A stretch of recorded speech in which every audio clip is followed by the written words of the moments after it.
Okay, let me click this mic on. Oh my God, I'm a mess. When Will and Grace premiered on NBC in 1998, it was groundbreaking just because of the sheer lack of queer representation on network TV. Since then, numerous sitcoms have increased LGBTQ plus visibility on TV, but rarely gay characters of a certain age.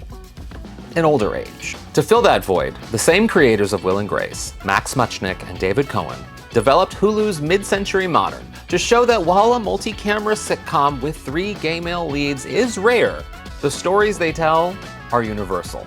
It's led by Nathan Lane, playing Bunny Schneiderman. What a name. And it finds, Schneiderman, who's an undergarment tycoon, inviting 2 of his best friends, Jerry, played by Matt Bomer, and Arthur, played by Nathan Lee Graham, to move in with him and his mother, Sybil, played by the late Linda Lavin. Now, if that sounds a little like the Gay Golden Girls, they get it. I mean, it's not the Gay Golden Girls, but it sounds like it. And I spoke with them about that, and why this show is such a wonderful distraction right now amid everything going on in the world. And of course, we talked about the legacy of Linda Lavin, who died during the production, and how they handled her death. It's part of the show now. And they handled it in such a wonderful, beautiful, sweet way. I'm telling you, you're going to want to binge all episodes of Mid-Century Modern on Hulu. Well, thank you so much for taking all the time to chat with me. This is amazing. When we chatted originally, we talked about how the comparison to the Golden Girls is just going to be there. It's just that's always going to be a line. So it got me thinking, what Golden Girl matches each of your characters, would you say? We were talking about this earlier. I think it's kind of a hybrid. It's a hybrid because we have a mixture of it, but if you want to go to... I would say Rose with a dash of Blanche for me. You're wearing very tight clothes in this, so that's very There's Blanchy. a dash of Blanche in there, and he has a couple real quick hookups. Yeah. So it feels Blanchian. He's always ready. He's always ready. And see, I am more of a Dorothy with a dash of Blanche, because of the southern element to Arthur being from New Orleans, and then the sort of sartorial splendor with. Well, I say Dorothy and Blanche have that, Yeah. Where are you going? Jerry got me a friends and family ticket to New York, so I'm going to take in the Alexander McQueen exhibit. What, you're leaving town? My sister Mindy is coming today. Did you forget? I did not. Jerry, the door. Jerry, aren't you forgetting something? Oh, of course. I'm so sorry, Bunny. I meant your ID badge, but who knew they still made root beer chapstick? Bon voyage. Bye. I don't think Bunny is... I don't think he's anything like any of those. I don't either. He really is his own. It's their own creation. Yeah. Max and David. Yeah. Because he's very... he's kind of neurotic. And He's very Max-coded. Yes. Oh, what do you think? And super smart, though. Very intelligent. Yeah, but he's... there's... Yeah, no, he's needy and insecure, and yet he's very loving and generous, wildly generous. He's all of the things. He's a lot of things. He's a lot. He's a lot. He's definitely a lot. He's a lot. Well, and one of the things that I love about the show is the chemistry and how quickly did it come about? Because watching it live, it felt like a show that had been on for years.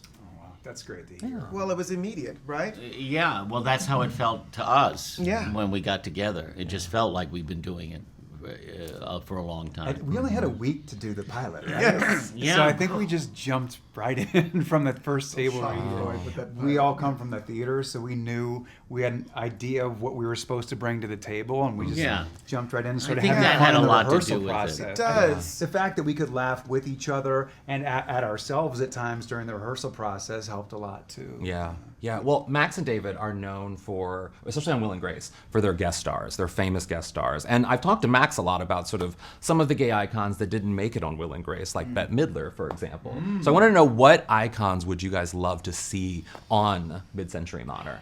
Oh. Wow, Yeah, that's well, a long Bette, list. I've worked with Bette, so that would be fun if she to have her come on and do something. Yeah. I mean, my God, there's so many. Harvey Firestein. Why not? I'd love Titus That'd be Burgess to good. come on. Yeah, Titus Cole- would be great. Cola Scola would be Cola great. Scola. I would love Jennifer Lewis to come on. Jennifer Lewis. Oh, Yeah. Jennifer. She would be so great. She's so great. Yeah, Love so Jennifer. we would love that. Bowen Yang. Yes, why Bowen not? would be great. Bowen and Matt, they could be Matt next door Rogers, neighbors. Yes, they could be our neighbors. I'd love for Kristen Wiig to come on. yeah. now you're And Will Ferrell, because Yes. these are friends too. So it's like, Oh, that would be good. You can make calls. You can Yeah. make it happen. We can make some calls, yes. Okay, here we go. A 5, 6, 7, 8.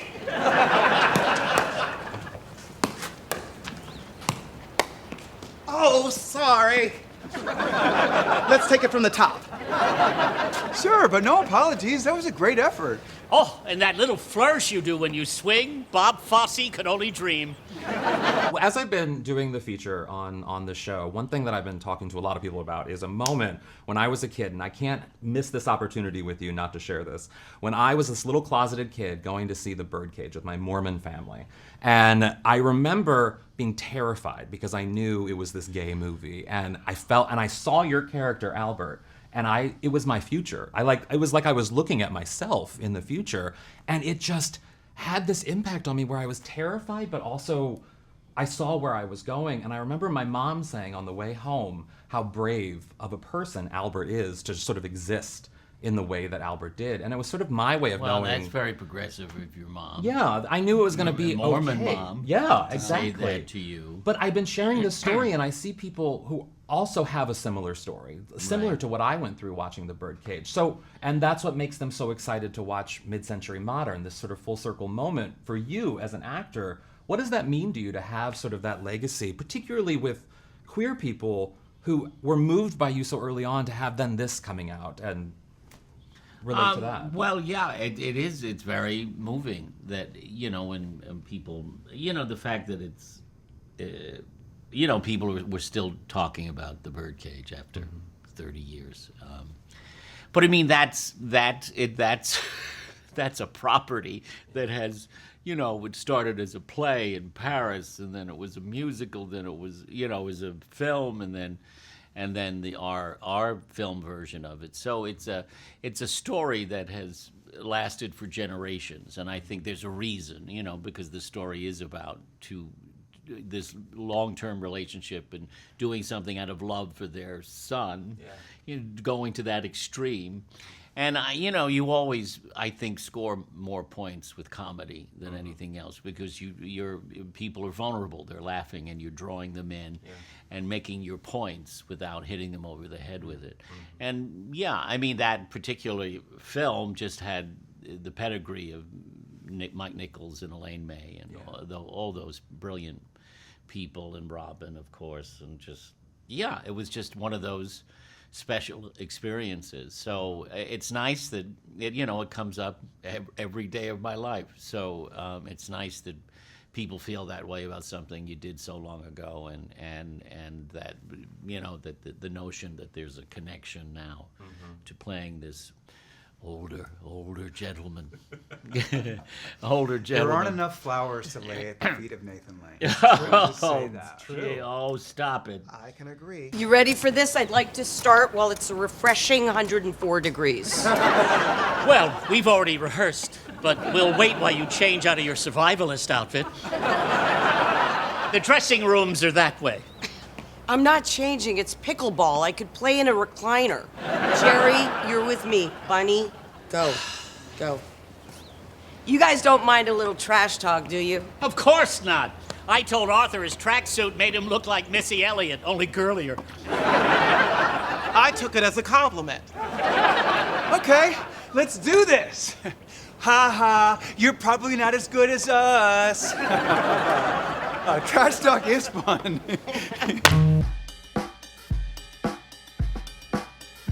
I have to say, fans of Will and Grace are going to be all over this. Like, that's going to be, I mean, in addition to Matt Bomer, Nathan Lane, and Nathan Lee Graham, like, that's going to be the core audience. So, like, what do fans of Will and Grace who watch it like I do obsessively over and over again, what do they have? Why should they be coming to this show?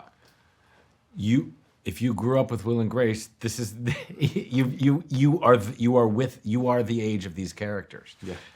And what you were experiencing is what they're experiencing. And with Will and Grace, we focused a lot on humanity and emotion and what was going on inside. That was always the place that we started, and then from there we took it out, into the world, and that was done with humor. Yeah. So we always start from a place of what's going on in that writing room. It's what's going on in your life right now. That's what we want to talk about. And in the case of this show, it was everything from a death in the family to the houses all around us burning down, right? Yeah. And so we were starting from some pretty serious places, but that allowed us to feel like we were telling grounded, real stories, and then the language that he and I use with each other and with our chosen families is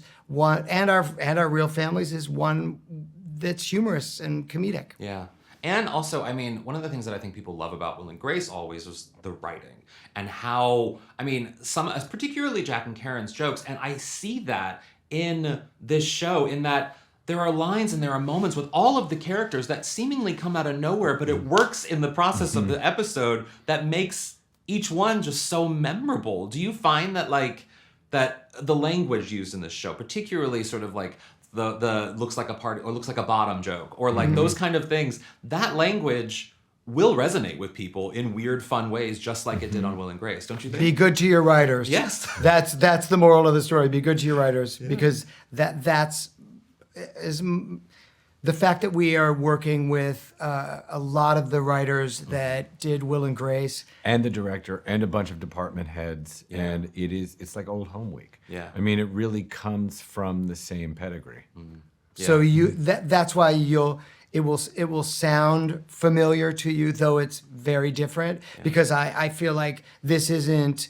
I've been saying this, but this isn't your mama's sitcom. Yeah.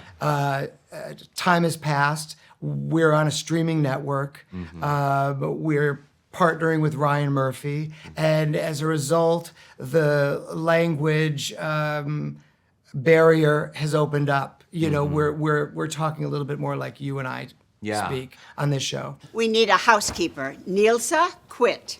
Why? I thought Nilsa was happy here. She said she didn't sign up to clean for 3 men. Oh, you couldn't talk her out of it? I tried. I said, what 3 men? They're gay guys. They barely add up to 1. Well, and I mean, with Linda Lavin's passing, that could have been, like we said in our previous chat, that could have been something that could have ruined a show. But in a weird way, after that episode, it felt like it gave the show even new life, even more life to it. What impact do you think her memory will have in the seasons to come of Mid-Century Modern? So much. Absolutely. She's very, very much in the DNA of the show. And her character and her personality suffuses, like, seriously, every frame of it. She was like, I refer to her as like the mamala. She was. It's not it's the kind, like when someone who's close, who you love, whose memory you want to keep alive dies, you keep her memory alive, and that's what the show will do. And we are sons who have loved our mothers, for most of our lives, right? Yeah. And we have a character at the center of this show who feels the same way, and so the influence is there. And I like the most of our lives part. Yeah, I know. I didn't know how to do that. I mean, there were a few years when I came out that it wasn't so good, but not because she didn't love me, but because I didn't love me. Yeah. Right. Yep. And Therapy taught you that. That the mom in a gay man's life is as much of a character as the old queens that you hang out with, right? There's a lot of opinions, and there's a lot of humor, hopefully, in the way that they interact with you, because it's what sets you up to go out into the world and be okay. Yeah, that mother-daughter or that mother-son, gay-son relationship is just so... There's just so much there. Yes. There's just so much there to work with. Right, because it's the second that they're sick of their husband, they've got this gay best friend that they gave birth to. Yes, and it's always with you. Yes. Oh, great! It's unanimous. Oh, 3 out of 4 is unanimous. I didn't see the news today. Did women lose the right to vote? One of the things that I find so compelling about the show is that even though it's going to be available for people to binge and to watch, it does give that sort of sitcom multicam hug that I feel like, and that distraction that I feel like we need so desperately right now. So I wanted to ask you, why do you think we need a show like this right now in this moment? Because we've watched everything else on TV. There's nothing left. So you might as well sit down when this thing drops on Friday and watch all of it, because I mean, unless you want to see another murder mystery get figured out or almost figured out, this is a good option. I asked my 16-year-old, I said, did these sitcoms, will they resonate with you and your friends? And she said, absolutely. So, I mean, even if it's so much of the time, multi-camera comedies are on when they're working, when they're doing their work, and it's except they're looking at it on their phones instead of on a television, but it's still very much a part of their experience, a part of their cultural intake. Mid-century modern is comfort food. Yeah. Welcome, boys. I always forget how big this place is. Go, pick a bedroom. Just not the one that smells like Nivea and disapproval, because that's my mother's. I'm just saying, it's been a minute since we've been out in the wild, so it might take some time. It might, but that's okay. We have all weekend to find somebody. See you back at the house. Like a white man hailing a cab. Hear me out. We're alone. We never see each other. We FaceTime every night. I use a filter. It's barely even me. You'll both move in here. Let's be together while we still can. Like a family.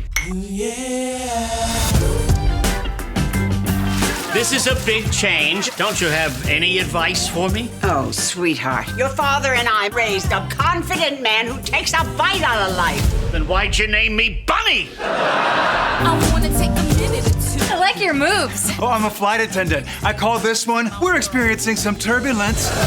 You are so hot. You know I'm gay, right? Isn't that just a word? What's the point of falling in love anyway? What's going on here? We're interviewing the new housekeeper. This French is my love story. You seem happy. How do you make that sound like a criticism? What are we storing? We don't even cook! Hi, Ma. Aren't we all just looking for someone who can stand us and likes the same TV shows? Hello? Do you want me to put the captions on? No! I'm not 1,000. But yes. And the big type. Read 'em and weep. A straight, I'll win. Not at this table. In this house, a straight is the worst hand you can get.